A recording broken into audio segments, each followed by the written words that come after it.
Loud and Quiet presents Midnight Chats.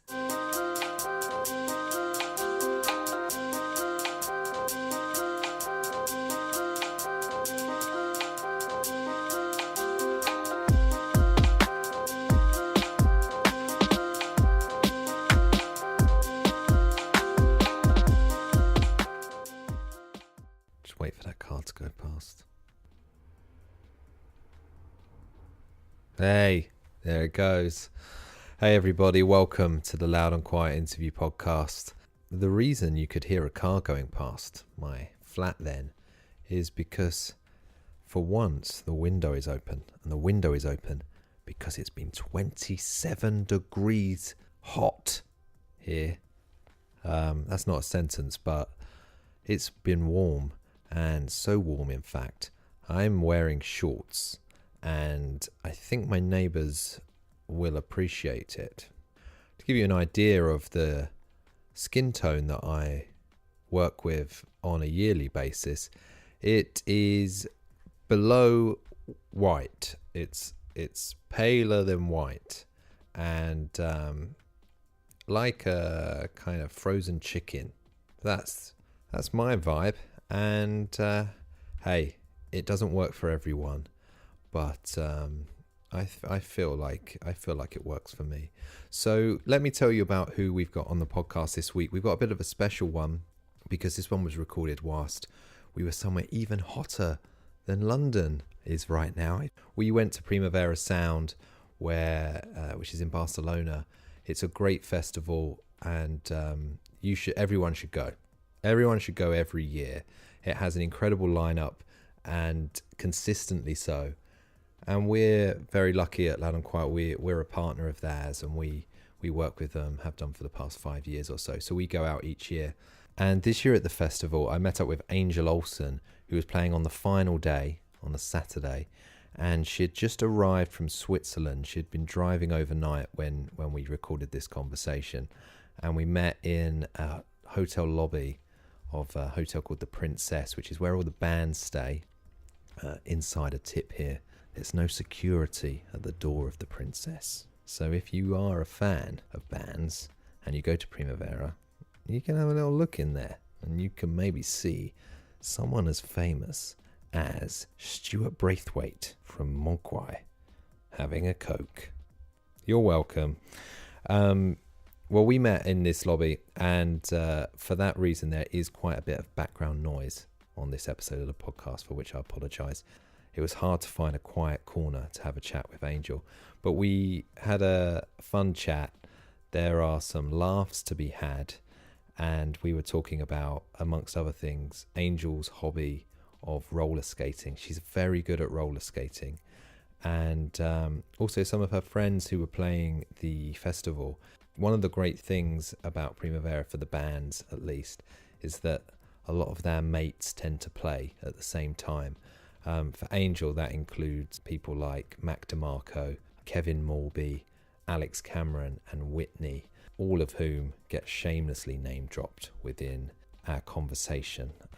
They are a group of musicians who share very similar sense of humours, if not musical styles. And that's probably all you need to know about this week's podcast. If you missed last week's with Toddler T that Greg did, I highly recommend listening back to that one in particular. It's a great episode, and Toddler T is just a really interesting guy and knows a hell of a lot about music. So please do check that out. For now at least, here is my conversation with Angel Olsen.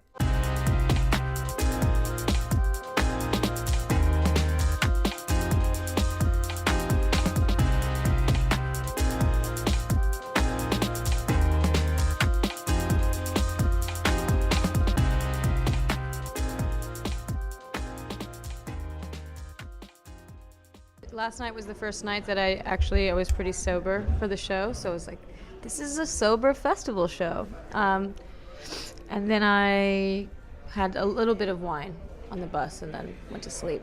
And I woke up at like 9 today, so I feel great. Yeah. Would tonight be a sober show? I don't know. Depends. I just wanted to take a break.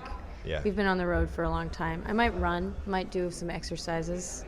Do you try and have a keep fit regime on the road? Not really. It's weird. You drink, at least our group is split between people who don't drink at all and people who drink every night. And some people stay up and they're night owls. And I tend to stay up, but for whatever reason, even if I stay up till 4 or something, I always wake up early. And at least on this tour. And I just, the eating habits are very strange because you're just waiting to get to a venue. So I'll eat like half an avocado for breakfast, and just like wait it out. And then, I don't know. I think I eat less on tour because I'm like, not, it's like nervous energy, but I'm not nervous. It's just, I'm doing a lot. So I get locked into work and I'm not as gluttonous. But everyone in the group kind of wants to exercise at some point, so it's kind of cool to have a partner in crime when you need to do that. Okay, that's good. So we're in the Princess. Is this where, because you've played Primavera before, have you? I played an indoor show, and it was maybe it was at the theater a few years ago. Just across the street there? Maybe so. Yeah. And it was with Grouper and Juan Molina. Yeah. Oh, but you've not then played. We headlined, but it was like an after show to the festival. Sure. But inside, so it was cool. Yeah. Okay. Yeah. I think I know where you mean. I think that might have been in town. Yeah, maybe so. But On like the Sunday after the festival. Yeah. Okay. And when you stayed that time, did you stay here in this hotel? I don't remember if I did or not. I think this is from my understanding, this is the hotel that means you've made it. If they put you in this one. Okay. This is the Princess one. The Princess Hotel. This is the princesses. This is the posh one where Principes. you have to be of a certain level to get to this one, and well, so you've made it. Congratulations. Even if you're lying to me, that makes me feel good. I appreciate that. No, I think that's the case. And the other thing I get the impression about Primavera, and I've heard this from other bands that I've spoken to about it, is that they kind of look after their artists. We were just talking about what was the festival you've just played last night? Bedbon. Bedbon. Yeah. That's your hot tip. It looks amazing from those photos you just showed. I mean, I could write a book about the perfect festival versus the imperfect festival, but I won't. I'll just say some people have it together, and I think sometimes it has to do with how small it is, and other times it has to do with how long the festival's been going on, but it's always a surprise each time for me. What are the big don'ts when putting on a festival, from your point of view? Oh, don't feed us they give the people that come to the festival all the trailers of food that's interesting. And it's like, here's a nice trailer, let's put it out here. And then they feed the artists like fish and beans. Is fish and beans? No, but it's like deep fried falafel thing with just like, that's kind of like vaguely cold, like it's kind of cold. Okay. And then like something else. And we're like, why are they feeding us like cattle when we're the ones performing? This is backwards. So the food is number one. Food is number one. I always gotta get like healthy stuff, stuff that anybody can eat. For me, that's Mediterranean food. Just make some salads, get some tabbouleh in there for the artists. Keep them regular. What's the worst thing you've eaten at a festival? At a festival, I think probably a really bad falafel, like a falafel sandwich at a German festival. Which it was like, this isn't a falafel. This is something else, and I don't know what this is, but it's not a falafel. This is unidentified food. Yes, it's grey food. Okay. This, in a strange way, as a non-artist, this makes me feel a little better, because I always thought that you'd be eating like sometimes kings and queens. I don't know what it'll be like at Primavera, but Bad Bun was great. They do take care of their artists. Okay. The food out front here is good. Yeah. Feels good so far. So maybe if you get some grey food, you should nip out the front. They have a good food area. Food's not like the ultimate priority, but it's definitely a symbol for how things will go that day. It's like, well, if the food for us is for cattle, then what else for us is for cattle? Are we going to get the sound of a cattle? Yeah. Yeah. Are we going to get the attitude of someone who hates being an engineer and hates being here and isn't paid well and just agreed to do this but is totally regretting it? Are we going to get that today? Or are we going to get the nicest guy who somehow still loves putting on 30 shows in 3 days and has no problem with it? It's really full spectrum every single time you go to a festival. I've got a good feeling about tonight. I think it's going to be. I'm going to be positive for you that it's going to be a good experience. You're on at the Ray-Ban stage. Yeah, I hope they'll give me some glasses because it's kind of sunny out there, and That's got to be part of the deal, isn't it? Right? You, like if you're playing the Ray-Ban stage, you must get free Ray-Ban. well, I'm gonna try. Surely. Yeah, I think it's the best stage on the site. Have you seen that one? That's the one that's I just like. arrived, but I haven't been over there. Our bus parked on the opposite side, so we'll see. Okay. We'll see. It's like an amphitheater I heard. with Yeah. steps. But have you seen who you're up against tonight? I don't know who I'm up against. I don't like to view it that way. But Sao George is playing right after us. Yeah. A tribute to Bowie, and I'm like psyched that he's going to be on the stage right next to us. So that's cool. So I have looked into who's next to who you're up against. Would you rather me not say? I mean, why are you trying to make me feel competitive?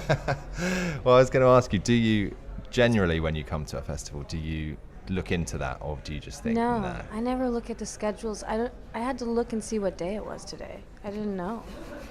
That's the Because life of a you- touring musician. Yeah, you're just going. You're just going every day is the same, but different. You just try to find the facts. Where can I use the restroom? Where can I shower? Where can I get free food? What's the Wi-Fi? Oh, the free food is gross. Where can I get better food? Okay. What time do we need to be at the stage? Is the sound engineer nice? Oh, he's not nice. Oh, he is. When do we need to do this? And then you have it all out. But you do it day by day. Why would I want to know that ahead of time? No, that's fair. I don't want to know it ahead of time. So after your set tonight, what will be your plan? So are you not that aware of who else is playing tonight after you either? Just generally. I know that I missed Kevin Morby and Mac DeMarco, which is unfortunate, and that Alex Cameron is going to be playing at what is it called? He's playing in the auditorium. Yeah. Across there. Yeah, so I want to see him, but I don't know if I can because he's so far away from where I'm going to be, and Yeah. I'm playing like overlapping with him. But his mother's in town, and I love her. She's very different than him. Are you good friends with Alex? I love him. He's the best. And Roy Malloy. Roy Malloy is number one. Yeah. Yeah. They're good guys. Yeah. I'm kind of. It's a little bit of a shame that they're in the inside auditorium. I think so too. I feel like it should be on an outside stage. Yeah, or they could just maybe when they're finished, I'll have them finish off my set if I feel like, you know, I don't know if they'd let me do that, but yeah, I think they're really brilliant, and I'm glad that we're playing the same day at least, and that they're playing this festival because they totally deserve it. Yeah. Yeah. So you might meet up with them afterwards, maybe. Definitely. Yeah. Because to we're hang off out. tomorrow. I don't know what they're doing tomorrow, but Yeah. yeah. That does seem to be the good thing about Primavera, is there are so many bands that kind of all seem to be buddies, and they Yeah. all kind of hang out. So last night at Mac's show, the guys from Whitney came out Yeah. and were playing some very out of time bongos with them. Cool. But they looked good, right? But they looked good. Yeah, they always look good. They look like straight out of a Levi's jeans commercial. Yeah. Swear to God, those boys. Yeah. It's sickening. It's absolutely sickening. I think, I didn't want to give this away, but me, Kevin Morby, and Al Cam were talking about remaking one of their videos. Yeah, so we might do that later. That's what we were going to do in Barcelona, but then I found out we're all playing at different times, so it's kind of a bummer. So Kevin played on first day, and he, at this point at the festival, seeing as we're on the last day, he is the best dressed man at the festival so far. He was wearing a white suit with black musical notes Oh, nice. dotted around it. It's very Elton John of him. It was a really Elton John look, actually. I heard that he jumped off of a pier after his set. Is that true? Oh, And a security guard ran after him. Oh, really? Yeah. I mean, he may have done Seems that, unlike him, but He- maybe he was feeling he just got a wild hair. he might have done that once he got off the stage. Yeah. But he would have had to have He's run so round the cool. back. He's so cool. He finished on a cover of Sweet Jane, Oh, yeah. and it was good. Yeah. He's- You said that like it was good. It was good, yeah, because, you know. Like it was disappointing, but I hate it was seeing good. these guys who are good at things. Makes me feel inadequate. Me too. It's like when I see a really beautiful woman, I'm like, I hate myself. You're like, I hate myself. But not in a, like, I actually hate myself or that I'm jealous. It's more like it's just too much. It's just unfair. It is, and it's too much, and I can't hate you. That's what it's like with those Whitney boys. That's how I feel looking at them. Like, you could just be wearing a trash bag, you know, and you'd still look good. I hate people like that. I mean, I'm sure they're lovely. It's worse when they're nice. Oh, yeah. I have a friend like that who... Yeah, because you really just want to be critical, and then you're like, oh, man, but you're, like, really nice. Yeah, it's kind of fine if they look incredible, but they're, like, an awful person. Because that's what you hang on to. You think, well, at least I'm nicer than them.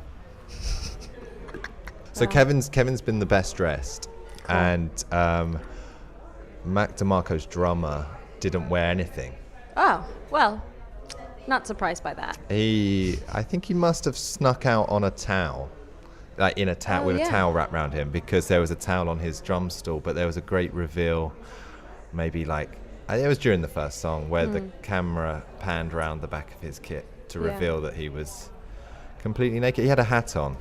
Yeah, I mean, well, as long as he had a hat on, then he had something on. He's not a monster. They knew what they were doing there. They very much knew what they were doing. Yeah. They were trying to own it there. Yeah, so, I mean, I'm sure Alex Cameron will probably, and Roy will look great. Yeah. You've kind of, do you feel the pressure now? What are you going to be wearing? I don't know. You need to... Maybe I'll wear a swimsuit. I don't know. And then I'll jump off the stage like Kevin Morby. Yeah, you need to do something outrageous now. You know, that's the thing, though. When you play these big festivals, people want you to have all the, like, a light show, and they want it to be theatrical, and they want you to be, like, loud with lights and, like, adventures. But to me, it's really always been about the music. And if I'm not moving around very much on stage, it's because I'm trying to give 100% in my voice, you know? Yeah. But it's curious to see these other bands, and I don't know. I think my group is more like a soul group. Like, they're very, like... They keep it together. It's very smooth. But there are moments when I can put down my guitar and I can run around, and those are the freeing moments. And maybe we'll play one of those songs today, but it's very... I like to do that every now and then just because I'm just like, come on, I got to move around now. I can't just stand here and hold this down all the time, you know? And I play rhythm guitar, so it's like two things at once. I'm not just singing. Yeah. But I would like to dance around more. I think that would be cool. Are there any tracks where you put the guitar down? Yeah, there's one called The Waiting, which is from Halfway Home, which was the first full-length record, and we've been playing that one live. Okay. And then there's another one called Total Control. It's a cover that we've been doing by the Motels. Right. Yeah. Do you know the Motels? No, I don't know. I didn't know them either until I was in Australia, and then this guy, Jack Ladder, who's opening up for us, Tim Rogers, he was like, Angel, come to my room. Let me play you something. Whatever. He has this like really thick Australian accent, and he's like giant, you know. And he also very well dressed. Those Aussies know what's up. But he was playing this track for me, and I was like, how do I not hear this? How have I not heard this before? It sounds like it would have come out of the same phase as like Blondie, pre-pop Blondie, or pre-like disco Blondie, you know. And so I checked it out, and then I got obsessed with the song, and we decided to play it. And we played in LA at this I don't know what the name of the venue was, but we played this place. We were doing a sound check, and someone from the front of house started videoing it, and I had never met him, and I was like, do you know the song? And he said, I was in the band, actually. Wow. But, yeah. So he sent the live recording of us to Martha Davis and was like, these people are covering your song. Covering a tune. Yeah, but I don't know. It was cool. So what kind of track is it? Is it the kind of song that you could dance around to? Is it fast enough for that? It's not fast. It's more like it's a sexy song. It's rather sexy. Okay. But in a subdued kind of way, in a attitude kind of way. Right. Yeah. And I get to play keys on it, like trumpet MIDI keys, and that's always my favorite part at the very end, to walk around stage and then suddenly just rock out for however long I want to. And sometimes we end the set with that one, and it's like 8 minutes long, and Okay. people can leave during it, you know. Right, okay, But sure. it's fun. Okay, cool. Has it just been announced that you're going to be on the Arcade Fire tour? Yeah. So they're going to be big shows. Those are going to be like big arenas and arena stuff. Yeah. shows. Jeremy, the drummer I met a couple months ago Okay. in Montreal, and then he came to Asheville. He was playing what was it? He was playing a festival solo nearby, and so he came to Asheville and hung and got to know everybody that I know and had dinner with us, and I don't know, he's a nice guy. Cool. So I'm looking forward to it. We're going to see him, I think, here as well. Yeah, They're playing here, So yeah. they're playing tonight, Yeah. yeah. So in terms of those bigger venues, are you tempted to put any lights and special effects on that? I don't know. I definitely want to rent some monitors. I think sound is really first and foremost for me. Visuals, like, I never imagined that I would be a big production band like St. Vincent or something like that, you know? I don't want to do that. Sure. Because what my music is about it doesn't really go with that. Yeah. But it works well for those kinds of bands, and they look great. But, like, you know, I actually really like Mac DeMarco's style because he's very, despite the fact that, like, people look at him and they think whatever, you know, they think smelly guy or whatever. I don't know what they think, but they don't have, like, a high production, and they make it happen. And they're Yeah. having a good time, and they're real with their audiences, and they're messing with people and Yeah, themselves on stage. And I think that's something I'm more envious of rather than the light show. But, you know, it's all different. You know, when you play those seated audiences, the theaters, you know, the seated theaters, then I kind of feel like, okay, we need more movement. We need lights, because people just sit there like this at you, and you can't tell if they're farting or if they're having a good time, or, you know, You're because just they're looking out to so sea of tired. Yeah, they tired just look faces. tired. Yeah, yeah, They're just thinking, when's this going to end? yeah. I'm like, get me something. Just give me it. Just call me something. Just yell at me. Be disrespectful. I don't. Give me something. You know. I can't imagine you get many people yelling things. I get them all the time. To you? Yeah, more so in. I feel like in Germany and the UK. Yeah. Yeah. But I played a show in Belfast, and there was this kid It was like I don't know what the name of the venue was, but he was knocking on the stage to the songs, and at first I thought, is he messing with me? He's pushing me, isn't he? He's trying to get to me. He's trying. And then I looked down at him, and he knew all the words to the songs, and so I was just like, hey, I stopped the song, and I was like, hey, can I get a picture with you? I was just like, do you want? Can I be a part of your show? Like, do you mind if I am a part of your show? What did he say to that? I don't know. He just looked at me bewildered, and then he kept knocking on the stage, and I was like, I got an idea. Since you know all the lyrics, you're my backup singer. You stay right there and you sing backup. But I already have a drummer, and he's right there. And he's great at drums. And I don't know about it. I don't know if you're doing this.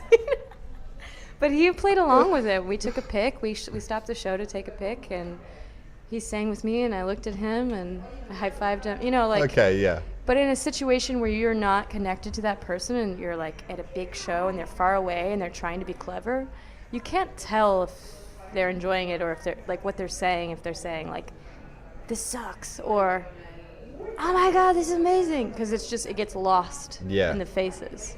But I love those situations where I love being challenged by that, because it's like I could flip my top right now, but instead I'm gonna work with this person. If he keeps pushing me, I'm gonna stop, and I'm gonna just sit down and I'm gonna talk to him, you know. Sure. And if not, then we'll move on, you know. But it was really later on he apologized, and he was like, I'm just a huge fan, and I was really excited for the show, and I just wanted to play along. How old was this guy? I think he was young. Okay. Yeah, he was really young. He was excited. Yeah. That's kind of sweet. I bet one thing you get at London shows or England shows in the UK. You know, Roundhouse was actually pretty calm, which was awesome. Well behaved. Yeah. But do you get this thing where artists that play kind of minimal music or quiet music, in between songs, I bet every now and then you get just someone going, "Fucking love you, hey Joe." Do you get that? Oh no. I bet you do. No, I don't. Nah, I don't get any. No. There's a thing. It's a kind of. I think sometimes I think I like you. Oh, okay. No, Okay. but I do I'm get not that. sure. I do get that. But It's a thing. I think it's it's better like, than pick it up. It's better than play the old stuff. Dance a bit more. Play the good music. You're very still. I think the funniest one I got in the UK was at a Manchester show, and it was fine. I just kind of like, I cocked my head at him, and I was like, really? He said, play the song Unfuck the World. I gotta make it to the bus. And I was like, you gotta make it to the bus. You gotta make it to the bus. I'm sorry, I didn't realize. Let's speed up our show for you to make it to the bus. For this one guy. Of course, anything for you. Thank you for buying a ticket tonight. The only one that matters. So you're living in Asheville. Yes. Now. How long have you been there? 4 years. Oh, you've been there 4 years? Oh, I thought it was kind of newer than a newer Me too. move than that. Is that because you never get back there? Yeah. What's Asheville like? It's gorgeous. It's in North Carolina? It's it's in North Carolina. It's about 5 hours east of Nashville and 5 hours west of the coast. So you're not really on water, but there are tons of lakes and mountains and hikes and waterfalls and things like that. Small town. Nobody cares about climbing the ladder there. Everybody is living their own life. Yeah. Yeah. Warm? Yeah, I mean, winters are pretty mild. It snows a few times, but it doesn't get too cold. Okay. And you moved there to kind of, because you were in Chicago before then. Yeah. And you moved there to kind of relax, right? No. No? Oh, you mean to relax from Asheville? Oh, from Chicago, yeah. From Chicago, yeah. Yeah, Chicago, I just didn't feel like after traveling a lot, it just felt I don't need to be in a big city with a ton of energy and a ton of people all the time moving everywhere on top of each other. Like, I don't need that as much anymore. I have that every day in my life now. I'm traveling. I'm seeing those big cities all over the world. I don't need to live in one, you know? Sure. So I read an interview that you did for our magazine last year, just before the new record came out. And you were saying to David, who was chatting to you, about how when you go home, when you're not on tour and you do manage to get back to Asheville, you kind of switch off from music. You don't talk about music or... Well, it depends, you know. Right now I've been writing, and I'm writing even and listening to music a lot, even though we've played shows every single day. I like get on my headphones and I'm checking out new music, and I'm in that phase. But there are phases when I especially, like the last one, I went home in between the last tour, the West Coast tour, and now, and I got some surgery done, some like dental stuff. I had to take care of some adult stuff, and I got a cat. I've just been like being domestic and taking care of my apartment and being at home and going on long walks and stuff. Sure. And that has been perfect, and I haven't wanted to touch the guitar. But now I'm getting to that point where I'm in the middle of like one of the longest tours that we've ever done with so many people, and I, for whatever reason, want to listen to music still. So maybe I'll go home and it'll be like, finally I have alone time to make something. Yeah. But I love living alone because I can just spend hours at home. It's weird. I never thought I would be a person like that. I thought I would be a person who would want to be around people all the time, but maybe it's just the traveling thing. It just switched me and made me more like just grateful of that. And even if I'm not there and I'm paying money to a lot that I'm not using, it's like totally worth it to come home to peace and quiet and no one. You know? Yeah. It's great. I've also read that you fairly recently started listening to newer music. Is that right? Like, yeah. Before you were kind of more into older stuff. Yeah, I mean, I don't know. When I put out my first tape, Strange Cacti, during that time I spent very little time listening to anything pop, anything, I guess, classic pop, which, you know, the term pop is changing because indie music and pop are merging, and what do you even call pop? That's a different conversation, and I don't really want to go into that right now. But I will say that for the first time I'm appreciating the production of it and why it's done that way, even if it's not for me, you know? I think it's fun. It's like candy, you know? It's like getting a piece of candy. That's what it's like. Yeah. So what have you been listening to? What have I been listening to? Well, I haven't been. I've gone in and out of phases of stuff, but I was listening to the new Miley Cyrus because it's very different than her last record. And if you don't know the name of the song is Malibu. It's pretty cool. Pretty cool. She's going back to her roots, and I respect that. And for the longest time, our sound engineer was checking the rooms with Carly Rae Jepsen, and That's mine. Yeah.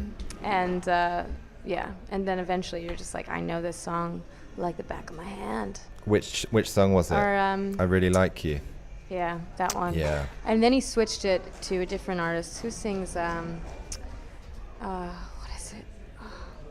He just switches it all the time. Now he's been playing Bjork's debut, which I love, and I hadn't listened to since I was like 17. But yeah, I don't know. As far as music that I've been listening to, non-pop, I've been listening to a lot of this woman, Violeta Parra. She's like a Chilean poet. A lot of people covered her songs, but she has this song about returning to being 17, and it's really beautiful. And the way she sings it is very different than the way other people have covered it. So I think it's more interesting to go back to the original version of things. Like also like been listening to Barry Gibb, 80s Barry Gibb. He made this solo demo record and then gave the songs to Dolly Parton, and who's the guy, the cheesy guy who sang with Dolly Parton in Islands in the Stream. Anyway, Barry Gibb's version is way better. I wish that Dolly had sang it with him because he's just, I don't know why I just suddenly like developed an interest in 80s Barry Gibb, but I just did, and I can't, And then I just started listening to ELO. I had never listened to Telephone Line ever before. I don't know how I missed that, but I like that song a lot. I've been listening to that on repeat, and I've been listening to, what else? J.J. Cale. I found this amazing box set of J.J. Cale records. It's like 3 from 1968 to 73, or maybe it's 73 to 80 something, I don't know. But beautiful olive green, like with vintage style font. It's so nice. And I found it at this Italian record store of all places. But I've been really getting deep into some stuff, and I saw this guy play yesterday at Bad Bon. His name's Norberto. He's a Portuguese guitarist, and I can't remember his last name, but he plays guitar like, how do you say, like Carlos Paredes mixed with Max Oakes, Okay, yeah. Mixed with like Chris Spedding, but like the like Chris Spedding that doesn't sing, the Chris Spedding that played guitar, like blues guitar, and I say Chris Spedding because he's done so many different styles, and I think this guitarist doesn't sing, he's just playing these different riffs and kind of smoothly going from bluegrass to like traditional Portuguese, and then tuning his guitar and untuning it and working with that, and it was really cool. And so been listening to stuff like that as well. And when you're not doing that, you roller skate, right? Yeah, I actually see, that's the thing. I want to get some rollies for Glasto, trying to do that. I'm trying to do some roller skates on the stage, but I don't want to hurt myself in front of people either. That could be a big risk. How long have you been? Big liability. I don't know if they'd let me. I think they wouldn't be able to stop you, would they? If I showed them videos, maybe. Like, look, it's me. I skate. I'm good. I skate outside. Do you skate? What kind of skates do you have? Do you go inline or do you go quads? I do. What do you mean, like the?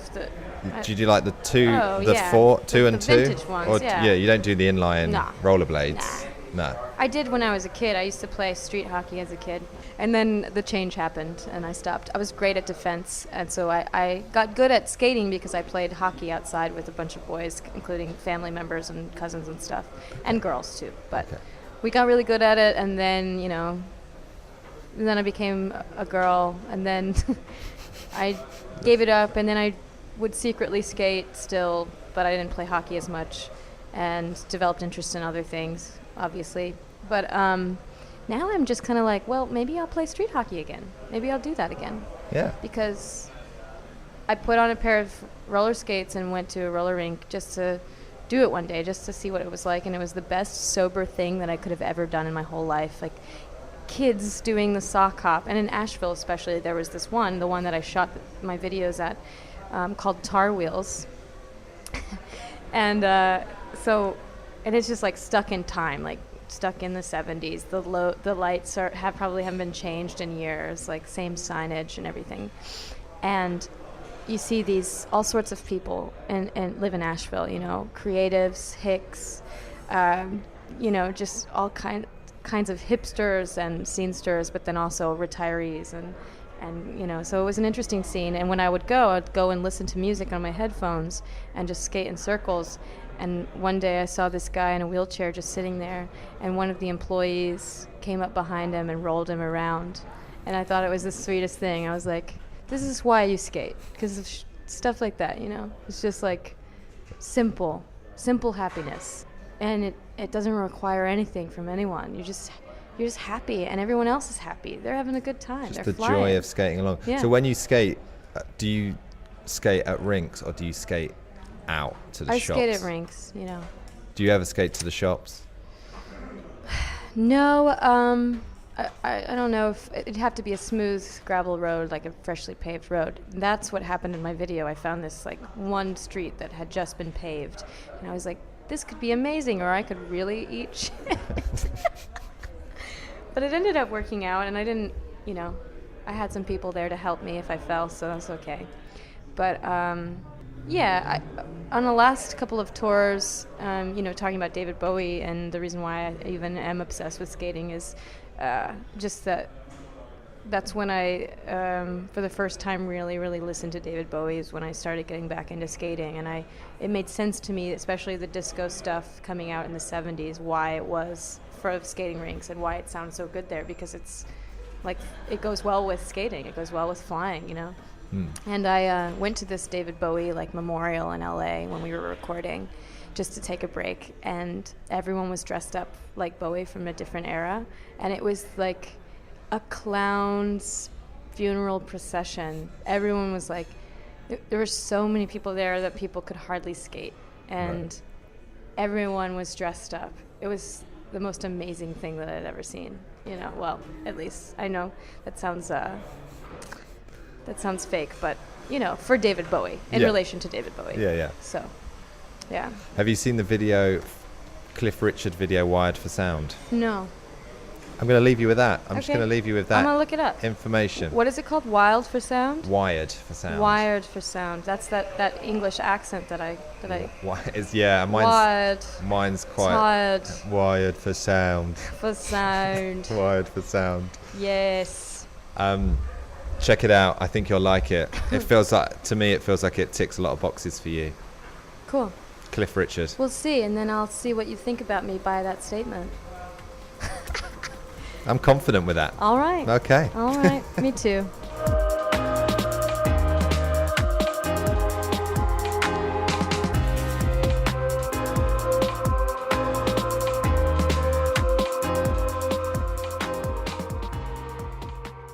Midnight Chats is a loud and quiet podcast. Production by Emma Snook. Music courtesy of Gold Panda. Search Midnight Chats on iTunes for more episodes and to subscribe. For more information, visit loudandquiet.com.